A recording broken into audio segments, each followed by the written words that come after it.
आप सभी को गुरुकुल यूट्यूब चैनल में स्वागत करते हैं। साथ ही रामनवमी का ढेर सारी शुभकामनाएं मेरे तरफ से। आज के इस वीडियो में हम लोग फंडामेंटल राइट्स के बारे में समझेंगे।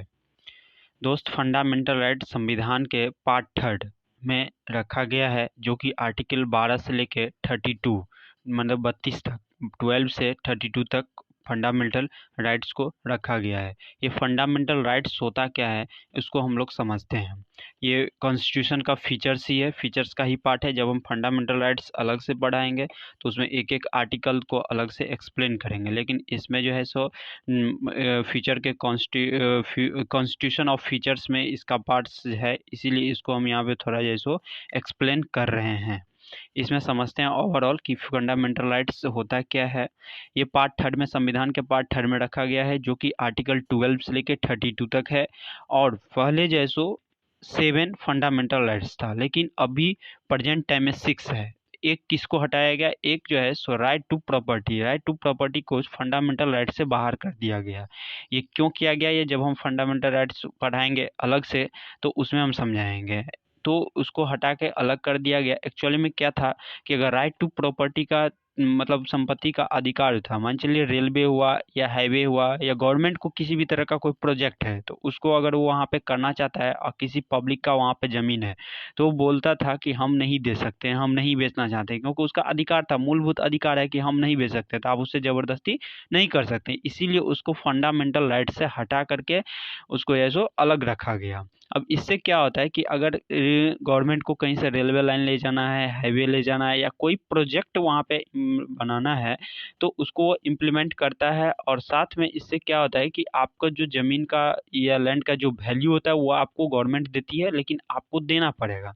हाँ, आम आदमी जो है सो आपसे ज़बरदस्ती जो है सो आपका ज़मीन नहीं ले सकता है। ये कानूनी अधिकार दिया गया है लैंड में, लेकिन जो है सो मूलभूत फंडामेंटल राइट्स को हटा दिया गया है। तो फंडामेंटल राइट्स जो 6 हैं उसमें क्या क्या है हम समझते हैं। लिखा हुआ है राइट टू इक्वलिटी, मतलब कि समता का अधिकार। आर्टिकल 40 से लेकर 18 तक, मतलब 14 से 18 तक जो है सो समानता का अधिकार दिया गया है। राइट टू फ्रीडम, स्वतंत्रता, मतलब कि आप स्वतंत्र हैं किसी भी काम के लिए, अपनी ज़िंदगी जीने के लिए किसी प्रकार के, ये जो है सो दिया गया है। ये आर्टिकल 19 से लेकर 22 तक रखा गया है। उसका बाद लिखा हुआ है राइट अगेंस्ट एक्सप्लोनेशन। एक्सप्लोनेशन क्या होता है, शोषण, आपको कोई शोषण नहीं करे, इसके लिए सो आर्टिकल 23 से 24 रखा गया है। इसमें आर्टिकल को रखा गया है, कोई शोषण के विरुद्ध, आपको शोषण कोई नहीं करे, ये रखा गया। अब आप देखेंगे ग्राउंड लेवल पर किसी न किसी को कोई शोषण करता है, तो उसी को कोई ना कोई शोषण करता है, जिसका अनुभव, जिसको ये पता नहीं है कि ये हमारा फंडामेंटल राइट है। अगर वो डायरेक्ट सुप्रीम कोर्ट चला जाए, फंडामेंटल राइट्स का अगर हनन हो रहा है, तो आपको डिस्ट्रिक्ट कोर्ट, हाई कोर्ट या अदर और भी कई कोर्ट जाने की जरूरत नहीं, आप डायरेक्ट सुप्रीम कोर्ट भी जा सकते हैं, आपकी बात को सुना जाएगा। फंडामेंटल राइट्स के अगर हनन हो रहा है तो। उसके बाद लिखा हुआ है right to freedom of religion. आप किसी भी प्रकार के जैसे धर्म को, रिलीजन को अपनाने के लिए स्वतंत्र हैं, इसमें किसी का कोई रुकावट नहीं होगा। उसका लिखा है कल्चर एंड एजुकेशनल राइट्स, जो कल्चरल, सांस्कृतिक एंड जो है सो एजुकेशनल, शैक्षणिक अधिकार है, वो आपको दिया गया है। वो आर्टिकल 29 और 30 में रखा गया है। Right to constitution remedies, article 32। Article 32 को हार्ट एंड सोल जो है सो कॉन्स्टिट्यूशन का कहा गया है, क्योंकि रेमेडीज मीन्स क्या होता है, उपचार, दवा, जिसको दवा बोलते हैं, उपचार बोलते हैं।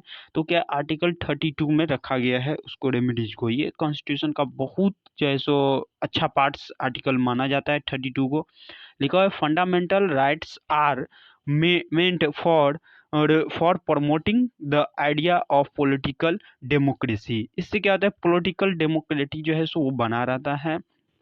ऐसा नहीं है कि अगर आपको फंडामेंटल राइट्स पूरी तरह से दे दिया गया है तो आप किसी और का फंडामेंटल राइट्स का हनन करेंगे, तो उसको बनाए रखना है। आपका फंडामेंटल राइट है, आप सही है, ठीक है। अब ऐसा नहीं कि आपको फंडामेंटल राइट है स्वतंत्र रहने का, तो आप बंदूक लेके घूम रहे हैं, जो सामने मिला उसको ठोक दिए, तो ऐसा नहीं है। तब तो फिर आपको जो है सो कार्रवाई हो जाएगी, इसके लिए जो है सो बाध्य है। आगे हम लोग समझते हैं।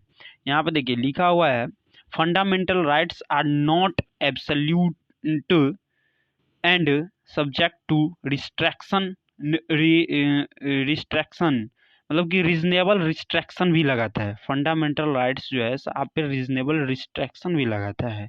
हम पहले ही बोले हैं कि आपका फंडामेंटल राइट तब तक ही फंडामेंटल राइट है जब तक कि सामने वाला के फंडामेंटल राइट्स का हनन नहीं होता है। अब ऐसा नहीं है कि आपको फंडामेंटल राइट्स मिला है कुछ भी अपने बात को एक्सप्लेन करने का, बोलने का अधिकार मिला है, प्रेजेंट करने का अधिकार, तो आप किसी को जैसो गलिया रहे हैं, ऐसा नहीं कर सकते हैं आप। तो रिस्ट्रिक्शन मतलब रीजनेबल रिस्ट्रिक्शन भी आप पे जैसो लगाया जाता है फंडामेंटल राइट्स की तरह। उसके बाद में लिखा हुआ है यहाँ पे they can also be suspended during the operation of A national emergency. अगर नेशनल इमरजेंसी जब आपातकाल घोषित होगा तो एक्सेप्ट द राइट, मतलब दो आर्टिकल ऐसा है जो कभी सस्पेंड नहीं किया जा सकता और सारे फंडामेंटल राइट्स सस्पेंड कर दिए जाएंगे। लेकिन आर्टिकल 20 और 21 याद रखेंगे, एग्जाम में ये बार बार क्वेश्चन पूछा जाता है कि कौन दो ऐसे आर्टिकल हैं जो कि नेशनल इमरजेंसी के टाइम भी सस्पेंड नहीं किया जाएगा। तो आर्टिकल 20 और आर्टिकल 21, क्योंकि ये आपके जीवन से संबंधित है, आपको जीवन जीने का अधिकार देता है 21। तो अगर उसी को सस्पेंड कर दिया है तब तो फिर आपका जीने का अधिकार ही नहीं है। तो इसीलिए नेशनल इमरजेंसी के टाइम भी आर्टिकल 20 और 21 को सस्पेंड नहीं किया जाता गया है, अभी तक नहीं किया गया है, आने वाले टाइम में भी नहीं किया जाएगा। आगे हम लोग समझते हैं। लिखा हुआ है directive principle of state policy, DPSP इसको शॉर्ट फॉर्म बोलते हैं। ये संविधान के पार्ट 4 में रखा गया है। इसको जो है सो doctor B.R. Ambedkar, directive principle of state policy is a novel features, उन्होंने इनको डीपीएसपी को नोवेल फीचर्स कहें। There are enabled of the part, मतलब ये कहाँ संविधान के किस पार्ट में रखा गया, पार्ट 4 में रखा गया है। 3 boards of category secularism, Gandhian and liberal intellectual directive principle are meant. देखिए डीपीएसपी जो है सो मेन रूप से स्टेट के लिए रखा गया है कि लॉ एंड ऑर्डर और फंडामेंटल राइट्स के बीच में वो एक बैलेंस बना करके रखे। इसमें एक केस भी हुआ था 1980 में, मिनर्वा मिल्स केस था 12 नंबर का, जो कि सुप्रीम कोर्ट में उसका सुनवाई हुआ। उसमें लिखा हुआ है in the Indian constitution is founded on the bed rock of the balance between, मतलब दोनों तरफ जो है सो बैलेंस बना कर रखना है, fundamental rights and directive principle, ये दोनों जो है सो इसके बीच में क्या करना है, जो है सो आपको बैलेंस बना कर रखने का काम कौन करता है, directive principle of state policy. आज के इस वीडियो में हम लोग इतना ही समझें। हमें उम्मीद है कि आपको ये वीडियो पसंद आएगी और आप लोग इस वीडियो को ज़्यादा से ज़्यादा लाइक, शेयर और चैनल को सब्सक्राइब करें। और पुनः आप लोगों को रामनवमी का ढेर सारी शुभकामनाएं मेरे तरफ से, गुरुकुल फैमिली के तरफ से, और गुरुकुल फैमिली के जितने भी मेंबर हैं सभी को ढेर सारी शुभकामनाएं, जैसो नवरात्रि का और रामनवमी का। जय हिंद।